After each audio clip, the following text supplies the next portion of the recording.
Assalamu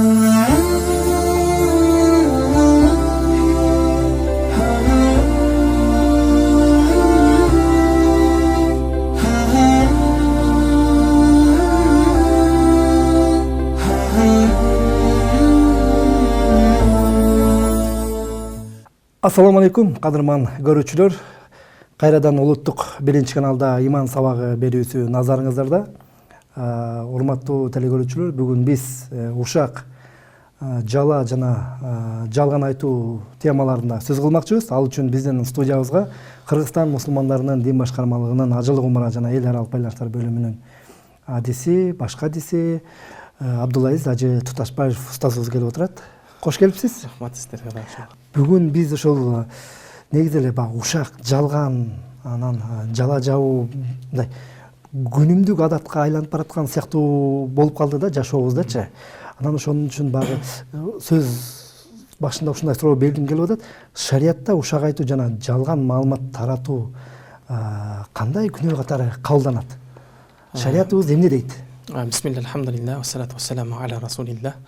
Сөзүмдү чексиз мээримдүү жана тинемсиз ырайымдуу болгон Аллах тааланын исми менен баштагандан кийин шариятыбызда бул жалган айтуу, жала жабуу же болсо ушак минал кабаир дейт. Шариаттагы эң чоң күнөөлөрдөн бири болуп эсептелет. Эң чоң күнөөлөр дегенде бул дүйнөдөгү дагы акыретте дагы абалы оор боло турган адамдардын абалын элестетебиз да. Демек ал чоң күнөөлөрдөн дегенде Аллах Таала Куранда же пайгамбарыбыз хадистерде өтө катуу налат айтылган же каргыш айтылган же анын акыбети жазасы дозокто деген катуу бир аяттар айтылган да.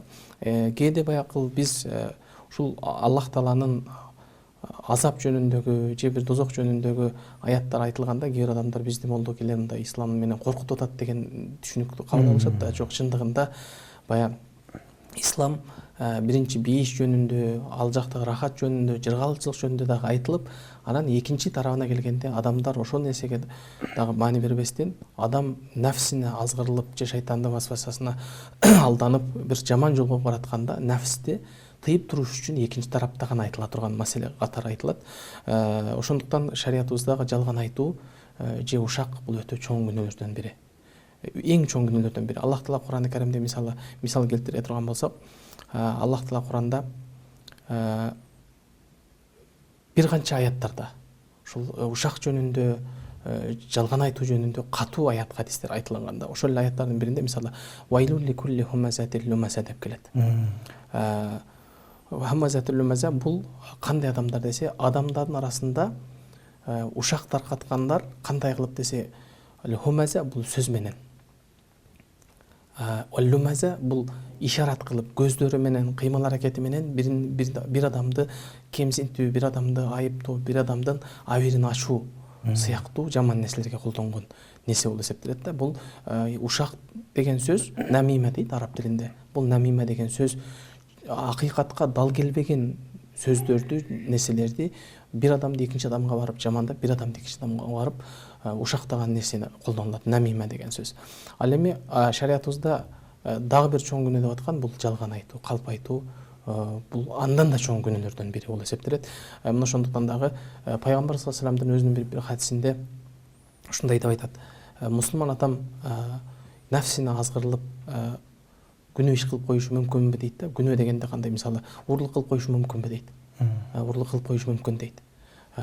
Андан кийин мусулман адам арак ичип коюшу мүмкүнбү дейт пайгамбарыбыз.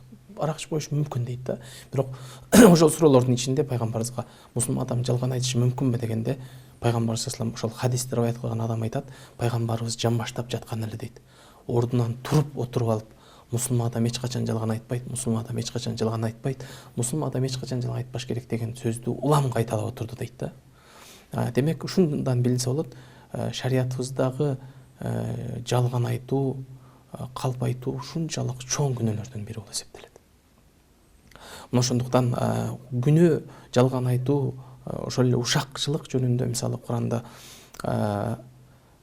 хаммазат жана вайлул ликулли хумазатил лумаза сүрөсүндө дагы бул жалпысынан ушакты неме кылгандардын жөнүндө айтылган болсо, негизи бул шариятта ушак айткан адам ошого айткан адам өтө өзүнүн ички дүйнөсү, жан дүйнөсү өтө бир алсыз, анан өтө бир ички дүйнөсү бузук адамдардын кыла турган амалдар болуп эсептелет да. Себеби дегенде пайгамбарыбыз саллаллаху алейхи вассалам мусулман адам эч качан жалган айтпайт. Мусулман адам эч качан чындыкта бекем болот деп аткандагы, адам качан ушакка барат десе, адамдын ушул ички дүйнөсү ушунчалык бузулган, өтө төмөн деңгээлге түшкөн адам гана ушак айтат жана жалган айтат деген бир оор күнөөлөрдүн бири эсептелет.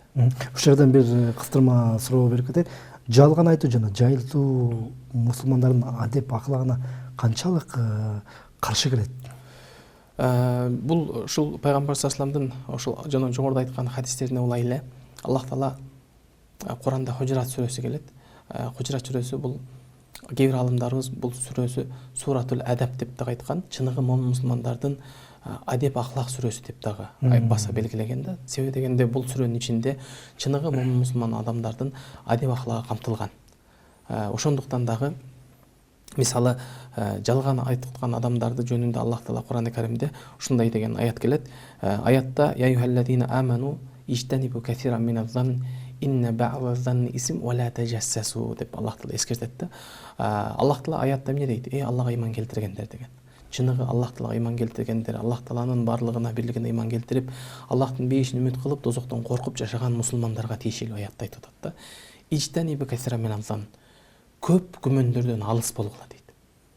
Демек адам качан бир жалганга же бир ушакка же бир жалган жалага жабылып калат деген учур качан болот десе, жаман күмөндүн аркасында болот. Жалган күмөндүн аркасында болот да. Ошон үчүн Аллах Таала көп жаман күмөндөн алыс болгула. Инна бa'даз-занни исм деди. Себеби дегенде кээ бир күмөндөр бул күнөө деди. Жаман ойлоо бул күнөө болот. Ошондуктан дагы Аллах пайгамбар саллаллаху алейхи өзүнүн хадисинде эмне дейт?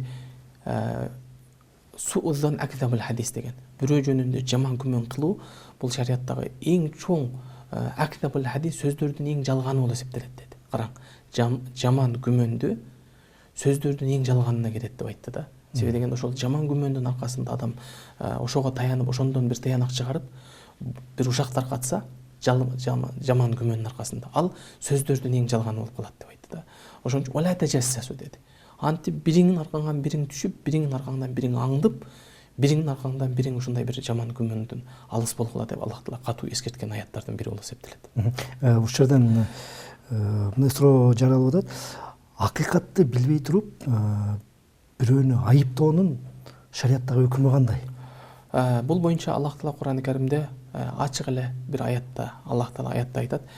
Ушул эле Хужурат сүрөсүндө бул дагы Хужурат сүрөсүндө бул аятта Аллах Таала Кур'анда ва ин жаакум фасиқун бинабаин фатабайяну деген. Аллах Таала Кур'анда эгерде силерге бир фасык адам деп Аллах Таала өкүм берген. Демек такталбаган бир анык ачык айкыны билинбеген бир маалыматты таркатууну Аллах Таала өзү Кур'ан-ы Каримде булар фасык, бузуклар деп айткан. Катуу эскерткен дагы. Ошон үчүн фа ин жаакум фасиқун бинабаин фатабайяну деген. Эгерде кайсы бир фасык адам, силер тааныбаган, билбеген, силер аны көрбөгөн бир белгисиз бир ошол бузук адамдар бир маалымат алып келсе дейт. Аллах Таала Кур'анда фатабайяну дегени буну ачыктап айкындагыла деген. Унун чын төгүнүнө жеткиле дейт да. Башка бир кыраатта болсо фатасаббату деген. Ошол эле фатабайяну деген кыраатты фатасаббату деп окуган. Эмне деген? Мисалы сен тааныган, сен билген, сен замандаш болгон бир адамды бирөө жамандап келсе, жаман бир маалымат, жалган бир маалымат алып келсе, дароо эле ишенип, ошондой деди, же ал ошондой деп анын сөзүнө ишенип, ага болуп кетпегиле дейт да. Фатасаббату дегени бекем бол. Сен ага чейин аны менен балким жылдап мамилелешсең, жылдап узак жылдар бою жолдош болуп жүргөн сенин курбуң, досуң балким. Аны сага бирөө жамандап келсе, аны биринчи аяттын маанисинде аны аныктагын, тактагын, ачыктагын десе, экинчисинде фатасаббату деген бекем тур деген. бекем тур дейт. Бирөө ушактап келген жалган маалыматка эле ишене бербе деген сөз да. Аллах Таала ошол аяттын алдында фатабайяну qabla an tusibukum bijahalatin fatusbihu ala ma fa'altum nadibin. Силер ошол жалган бир бузук адамдын сөзүнө ишенип, анан башка бир ошол иш анын натыйжасында башка бир кадамдарга барып алып, анын ошол кылган ишиңден эртең өкүнүп калбагыла деген да Аллах Таала. Ошондуктан сөзсүз түрдө исламда бир адам бул биринчи демек ушак айткан адамдардын такталбаган маалыматты айтуунун Аллах Таала тарабынан берилген бул сыфаты бул фасык, бузук адам деп эсептелет да. Ошол эле учурда дагы бир айта турган маселе, азыркы учурда жашообузда көпчүлүк адамдардын арасы ушул ушактын айынан ара кадимкидей бузулуп кетет, мамиле бузулуп кетет, ажырым пайда болуп башка болот. Ошондуктан дагы шариаттагы аят хадистердин негизинде алымдар ушундай деп айтат да, сага бирөөнү ушактап келген адамды дан корккун дейт да. Сени ушактаган адамдан эмес, балким сага бирөөнү ушактап келген адамдан корккун дейт. Ушак айтып келген адамдан коркуш керек экен да. Ошо ушак айтып келген адамдан корк дейт. Эмнеге десе, сени ушактап аткан адамдан сен эч нерсе жоготпойсуң. Себеби дегенде пайгамбарыбыз хадисте айтат, бул сени гыйбат кылган адамдын кыямат күнү барганда анын күнү сенин күнөөлөрүңдү ала алат, анын сооптуу амалдарын бул адамга жүктөлөт деп айткан. Ошон үчүн сени бирөө ушактаса сен эч нерсе уттурбайсың. Сен утушуң мүмкүн, бирок эч нерсе уттурбайсың. Ал эми сага ушактап келген адамдан корк дегени, сени ошол сага бирөөнү ушактап келген адам билип кой, сени дагы ал бирөөгө ушактайт деген да. Ошон үчүн ушак ташып жүргөн адамдардын бул өтө чоң оор күнөө экендигин Аллах Таала вайл деген жана вайлули кулли хумаза лумаза дегенде Аллах Таала наалат болсун, каргыш болсун деп айткан. Бул өтө оор маселе болуп эсептелет.